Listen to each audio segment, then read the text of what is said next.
Welcome back to the GSMC Hockey Podcast presented by the GSMC Sports Network. We have our fifth and final segment of the night. Live reaction to the Oilers-Panthers Game 6. All right, let's talk about this Game 6 here. Warren Foegele is the first name we're talking about. This guy, first off, has been a fantastic Oiler for a very long time. Coming out of nowhere. He was on the fourth line to start this series, if I'm not mistaken. He has scored 3 Stanley Cup Finals goals. His first 3 of the entire playoffs have come in this finals as he scores his third goal in the first period of this game. It was a fantastic pass from Leon Draisaitl that found Warren Foegele on the backside. That happens with about 12 and a half minutes left to play in the first period. And the Oilers outshot the Florida Panthers 11-2 in that first period. Clearly, the Oilers are on the front foot. Clearly, they're playing the better hockey, right? This is going to be a blowout game. This is going to be dominant. Well, it is.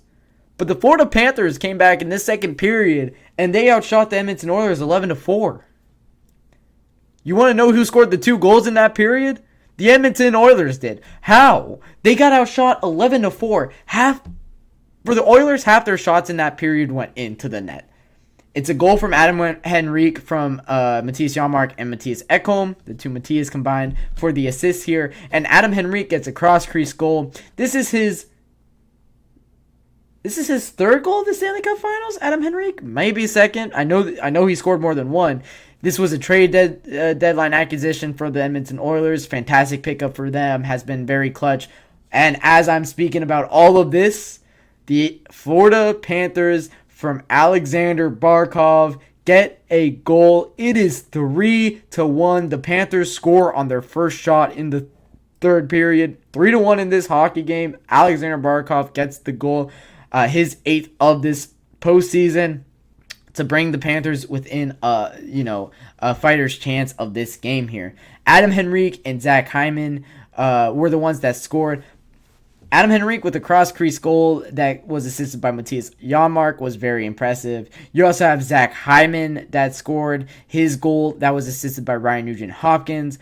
Very, very impressive as well. That Ryan Nugent-Hopkins goal, it was like a block shot, that Zach Hyman goal, it was a block shot that hit that hit off of Ryan Nugent-Hopkins, and then Zach Hyman gets the breakaway on the other side and goes forehand. He goes forehand, backhand to beat Bobrovsky. Left Bobrovsky just laying there on the ice. Zach Hyman, very impressive, but Alexander Barkov from the assists have come in. It's Carter Verhaeghe with the lone assist on this one. That might be a switch that could end up going in the Panthers' favor. We talked about it in the fourth segment of the night, how that could be a very interesting look that the Florida Panthers gave to get Carter Verhaeghe back on that first line. Of course, he is a sniper style of a forward. Alexander Barkov gets that goal. I haven't seen how that goal did go in, so I can't talk too much more of it. But it leaves the Florida Panthers with some time in this game here. It's a 2-goal difference with 17 minutes left. The Panthers can definitely score in droves. They've proved that throughout this entire postseason. But since that Florida Panthers goal went in, it seems like all of the momentum is on the Edmonton Oilers side, as they have gotten the last 2 shots on net for the Edmonton Oilers. I'll go to the play-by-play now. It's Ryan McLeod with 2 shots in rapid succession that were saved by Sergei Bobrovsky. But Alexander Barkov making this game a little bit more interesting than what it was looking like. Of course, you also have for the Edmonton Oilers, the entire team is really playing well. It's Dylan Holloway on a +2. It's Evan Bouchard and Mattias Ekholm on +2s as well. Evan Bouchard already set the record for... did he? No, it was Darnell Nurse that set the other side of the record. Oh, I don't want to talk about that. But Connor McDavid +1 in this game, 2 shots on goal, no points yet in this one. He's already locked up the Conn Smythe, so he doesn't need to. But he is 5 points away from Gretzky's record. Of course, we talked about it. What have I noticed in this matchup? Well, the Edmonton Oilers have been just able to capitalize on their chances way better than the Florida Panthers have in this game, and in the last few games really, but in this game especially, the the Oilers are scoring goals the way they need to score goals, going backhand or going cross crease on Bobrovsky, setting up great plays that get good passes to move the goaltender laterally. Bobrovsky is, of course, on the older side. He is a 35-year-old goaltender. I don't want to get his age wrong, but he's somewhere around there. So moving laterally could be a challenge for a guy like Sergei Bobrovsky. So it would make a little bit of sense for him and for the goaltender to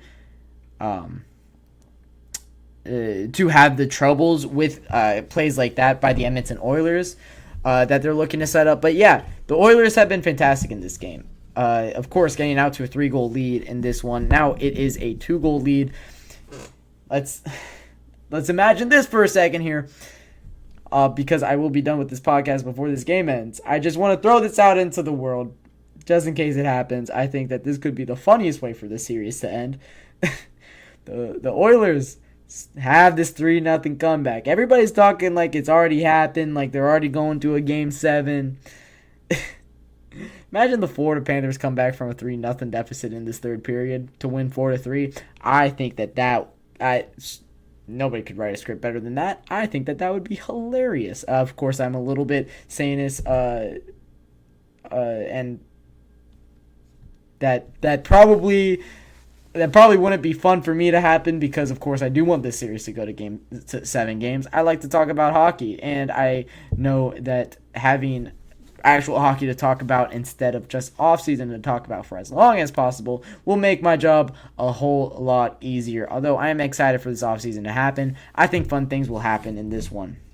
But yeah, for this game that's going on right now, it is now still 3-1. I would of course let you guys know if there is a goal that pops up on my screen, but it is 15 minutes left in this game.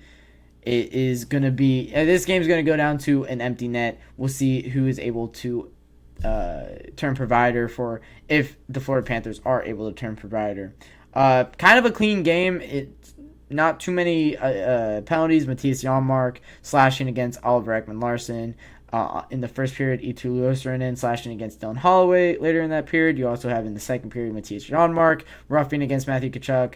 Matthew Tkachuk roughing against Matthias Janmark. So both of them went. That's probably an incidental, two incidental minors that no penalties were given, or it was still 5-on-5. And then Connor McDavid a hook against Alexander Barkov in the second period. I would have liked to see how that happened. That seems pretty interesting. But this is the stat that's saying out to me. I'm looking at the breakdown here right now. Takeaway column. The Oilers have 14 takeaways to the Florida Panthers 3.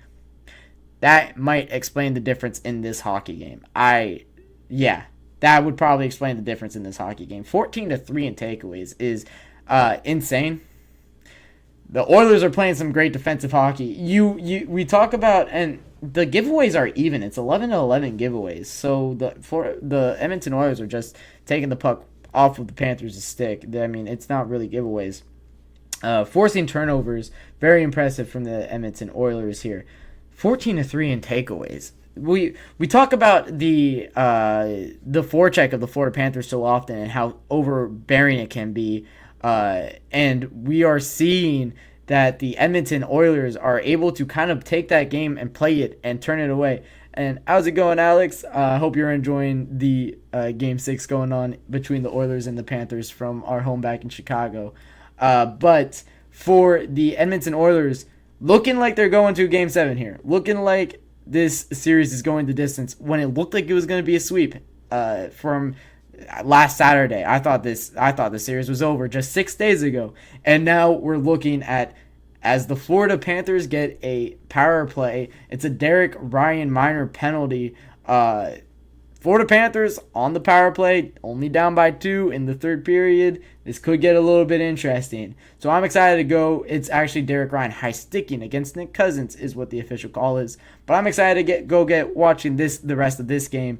That'll be it for this Friday edition of the GSMC Hockey Podcast presented by the GSMC Sports Network. Thank you all for tuning in and supporting the GSMC Hockey Podcast in any way possible. Remember to like and subscribe to the GSMC Sports Network while you're at it. And if you did enjoy the podcast, you could follow us on TikTok, Instagram, Twitter, and Facebook to get more sports updates from the GSMC Sports Network. Thank you all once again for all your support, and all of you guys have a wonderful evening, weekend, and night.